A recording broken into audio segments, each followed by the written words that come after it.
Maharashtra TV आपल्या हक्काचा media. या सगळ्यात दोन महत्वाचे विषय आहेत। नगर परिषद सक्षम आहे का नाही हे आता जनता प्रत्यक्ष पाहते। कारण की 8 महिन्याखाली जी निवडणूक झाली त्याच्यामध्ये त्यांनी जी आश्वासनं दिली होती लोकांना स्वच्छतेची, बाजाराची, पूर्ण झाली का? प्रत्यक्षात काहीच झालं नाही। आणि राहिला विषय नगर परिषदेच्या मुख्याधिकारी मॅडम बद्दलही बोलायचंय मला। आठवड्यातून ते किती दिवस आणि किती तास हजर असतात याचीही कुणीतरी दखल घेतली पाहिजे। कारण की लोकांची त्यात कामं अडलेली आहेत। बाजाराच्या विषयासंदर्भात आम्ही 8 दिवसाखाली त्यांना निवेदन दिलं की आठवडी बाजाराची सुधारणा झाली पाहिजे। पावसाळा सुरू आहे, लोकांचे आणि व्यापाऱ्यांचे हाल होत आहेत, पण प्रत्यक्षात अंमलबजावणी कुठून दिसून येत नाही। आणि या बाजाराची निजामकालीन नोंद सापडते 1724 पासूनची। 1972 पासून हा बाजार इथं सुरू झाला। आज या शहराची लोकसंख्या 2.25 लाख आहे आणि जवळपास 60-70 गावची लोक या बाजारात येतात माल खरेदी करण्यासाठी। कपड्या लत्त्यापासून ते किराणा माल, भाजीपाला, तरकारी, बाकी सगळं असेल, पुन्हा मांस, मटण, ह्या सर्व खरेदी या बाजारात केल्या जातात। अतिशय मोठा बाजार आहे, पण सुविधा अभावी या बाजाराचे हाल होत आहेत। येणाऱ्या नागरिकांना, ग्राहकांना या ठिकाणी टॉयलेट, बाथरूमची व्यवस्था नाही, पिण्याच्या पाण्याची व्यवस्था नाही, अंतर्गत रस्ते, नाल्या आणि या ठिकाणी त्या लोकांसाठी, व्यापाऱ्यांसाठी छप्पर नाहीत। या सर्व सुविधा परत या ठिकाणी करण्यासाठी आम्ही निवेदन देतोय। आंदोलन त्या निमित्ताने आजही केलं आहे। याकडे ताबडतोब यांचं लक्ष जावं म्हणजे आंदोलन आम्ही या ठिकाणी छेडलेलं आहे। मूलभूत सुविधा जशा आठवडी बाजार आपला जनावरांचा भरत होता तिथे पण मोडीत निघाल्यासारखा बंद पडण्याची अवस्था आहे, तसा हा पण बाजार बंद पडण्याच्या अवस्थेत आलाय। नेमकं तुम्ही आज आंदोलन केले, पुढली दिशा काय असणार आहे?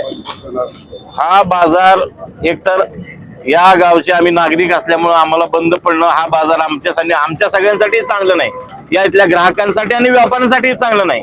हा बाजार बंद पडू नये म्हणून आज जसं आम्ही या ठिकाणी आंदोलन केलंय, उद्या आम्ही सीओ मॅडमच्या दालनातच आंदोलन करणार आहे। याच्यात जर 15 दिवसात न्याय दिला नाही आणि कायदेशीर काय ते ठोस आम्हाला त्याला उत्तर दिलं नाही तर आम्ही पुढील तीव्र आंदोलन त्याच्या दालनात करू। नेमकं काय वाटतंय तुम्हाला याच्याबद्दल?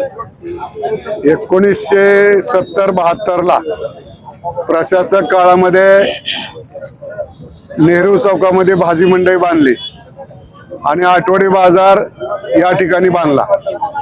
त्यावेळेस पासून आठवडी बाजार इथं भरतो। आज त्याला 50 वर्ष झाले। ज्या वेळेस काँग्रेसची नगरपालिकेत सत्ता होती त्या वेळेसच इथले रोड आणि कट्ट्याची दुरुस्ती झालेली आहे। गेल्या 10 वर्षापासून नालीचं काम एवढं खराब झालेलं आहे की त्या नालीमुळं आणि रोज संध्याकाळी या आठवडी बाजारमध्ये लोक संडास, शौचालय करतात, त्याच्यामुळे एवढी घाण असते की हा बाजार भरवण्यासाठी याला कंपाऊंड वॉल करणं आवश्यक आहे, कट्ट्याला छप्पर करणं आवश्यक आहे, कट्ट्याच्या दोन्हीमध्ये रोड करणं आवश्यक आहे। आणि हे कुठलंही काम न करता फक्त गेल्या 10-15 वर्षापासून या जिल्ह्यात नवीनच वाद चालू झालाय, हे मी का तू केलं। त्याच्यामुळं जे शासनाचा निधी आलेला आहे तो सुद्धा रखडता जातो किंवा परत जातो। याच पद्धतीनं रोजचा बाजार हा नेहरू चौकातल्या आठवडी भाजी मंडई बांधलेली आहे त्याच्यात भरत नाही, कारण आजची लोकसंख्या आणि त्यावेळेच्या लोकसंख्येत खूप फरक पडलेला आहे। त्याच्यामुळं तो बाजार रस्त्यावर भरतो।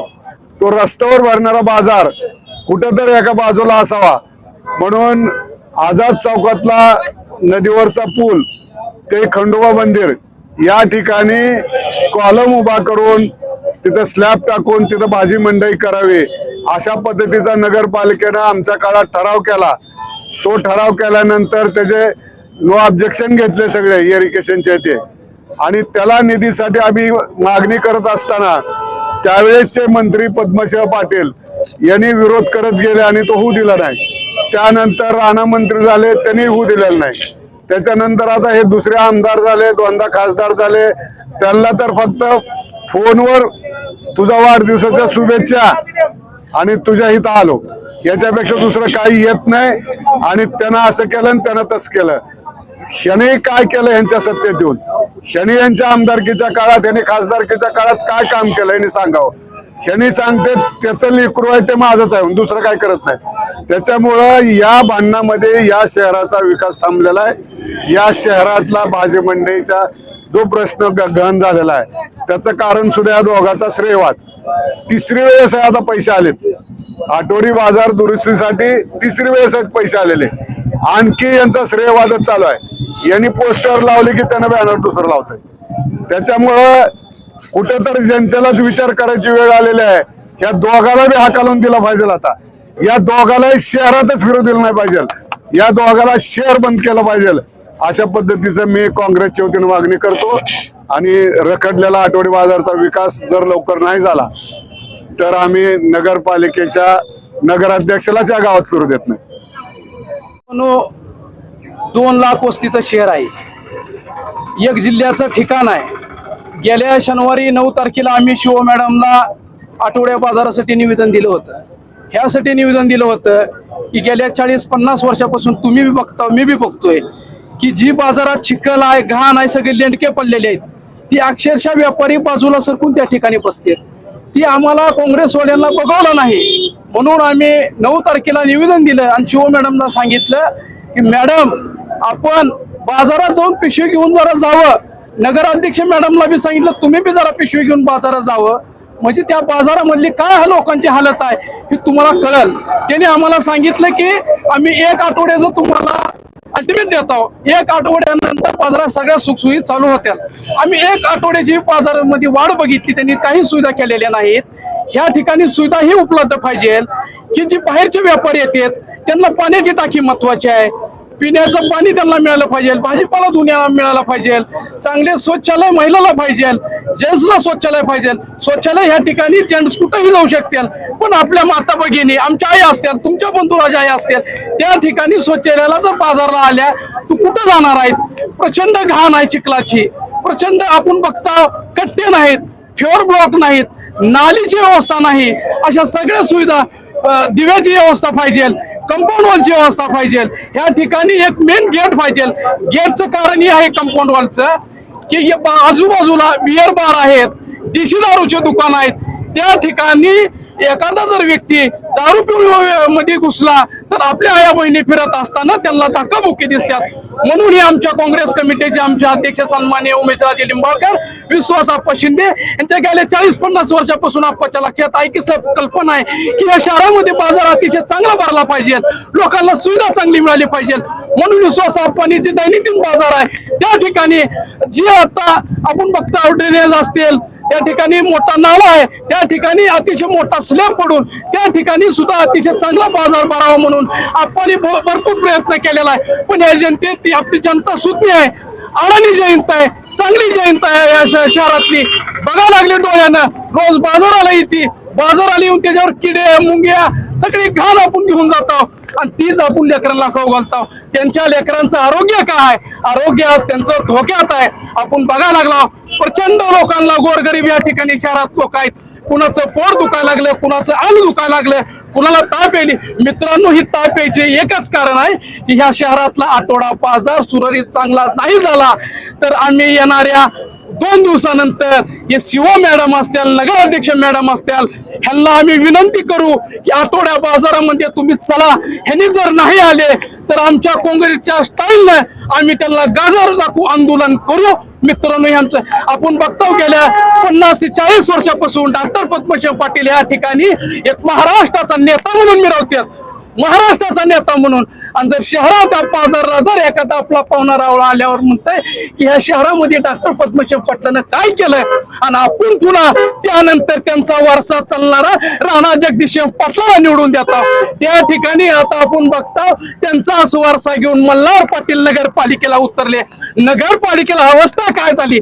अरे मित्रांनो, नगरसेवका काँग्रेसचे भरपूर उभा केले होते पण जनतेच्या लक्षात आलं नाही. आमचे लोक जरी पडले तरी आम्ही जनतेसोबत कायम काँग्रेस म्हणून राहू. जी जनतेला सुविधा मिळेल ती आम्ही मिळवून द्यायचा प्रयत्न करू. मित्रांनो, त्याच नंतर आपले ओम एक वेळेस खासदार झाले, 2 वेळेस आमदार झाले, कैलास पाटील 2 वेळेस आमदार झाले. अरे मित्रांनो, आमदार खासदारांनो, तुम्ही या शहरात जन्म घेतलेला, या शहरात आहो तुम्ही. आज जर 2 लाख लोकांसंग जर तुम्ही छळ करत असला तर येणारी नगरपालिका असेल, येणारी जिल्हा परिषद असेल, येणारी विधानसभा असेल, लोकसभा असेल, ह्यांना तुम्ही दाखवून दिली पाहिजे जागा.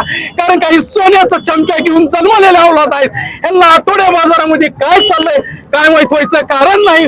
कारण का त्यांचे बगल बच्चे असतील, त्यांचे शिपाई असतील, बिचारे कर्मचारी असतील, बाजारात इथं येतात का नाहीत मला माहित नाही, पण निश्चित सोलापूरहून बाजार आणतात आणि त्यांनी चांगलं खायला लागलेत आणि इथल्या जनतेला बघायला लागला आपण चिखल मातीतला भाजीपाला नेऊन खायचं काम याने करायलेले आहेत. जर इथून जर असाच घडलाय तर काँग्रेसला निवडून द्या, नाही तर न निवडून द्या, पण जनतेच्या पाठीमाग एक अतिशय चांगला चेहरा म्हणून या जिल्ह्यामध्ये सामान्य माणसातला कुटुंबातला उमेश राजे लिंबाळकर म्हणून त्याला जिल्हाध्यक्ष केलेला आहे. तसाच आमच्या पाठीवर हात टाकून आम्हाला सहकार्य करणारे तुम्ही पुढे चला, आमचं नियोजन आमची प्लॅनिंग करून आम्हाला सांगणारे आमचे सन्माननीय विश्वासप्पा शिंदे आहेत. एवढंच बोलतो आणि या ठिकाणी सांगतो, ही जे आंदोलन होतं शहर जिल्हा काँग्रेसच्या कमिटीच्या वतीनं होतं, एवढंच म्हणतो. आणि पत्रकार बंधूंनो, आपण जर माझ्या संघ आता बाजारात जर एक चक्कर मारली तर चांगलं होईल, कारण का तुम्ही बी ह्या आठवड्यातला बाजार घेऊन जाता. काय पत्रकार बंधू या ठिकाणी आहेत, उपस्थित आहेत. मला जर आठवड्याला भाजीपाला घेऊन जाताना मी बघतोय, पण त्यांचं नाव घेणार नाही. हेडलाईन चांगली लावा, अतिशय चांगली लावा. एक सामान्य घरातला कुटुंबातला माणूस, एक ओबीसी माणूस, एक चांगला चेहरा ह्या ठिकाणी काँग्रेसचा दिलेला आहे. तुमच्यासाठी झगडणार आहे, तुमच्यासाठी लगडणार आहे. माझं काय काचाचं घर नाही, कुणी दगड मारलं तर दगडाचं घर आहे. खूप नाही, एवढंच सांगतो. वर सबस्क्राईब करा आणि बेल आयकॉन प्रेस करा.